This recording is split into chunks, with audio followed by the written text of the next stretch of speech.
يا من تعودتم على تلاوة القرآن والنظر في المصحف، داوموا على تلاوة كلام ربكم،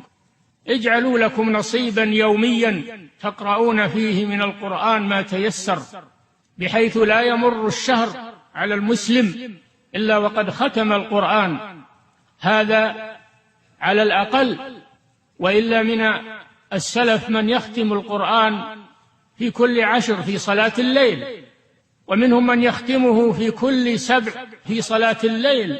دائما وأبدا، ومنهم من يختمه في كل 3 ليال في صلاة الليل، بل منهم من يختمه في ليلة واحدة في صلاة الليل، كعثمان بن عفان رضي الله عنه، كانوا يقومون الليل ولا ينامون منه إلا قليلا، ولكن لسنا مثلهم، لا تعرضن لذكرنا في ذكرهم، ليس الصحيح إذا مشى كالمقعد، ولكن نأخذ نصيبا ولو قليلا من الليل نداوم عليه ونتعود عليه، وفيه الخير الكثير.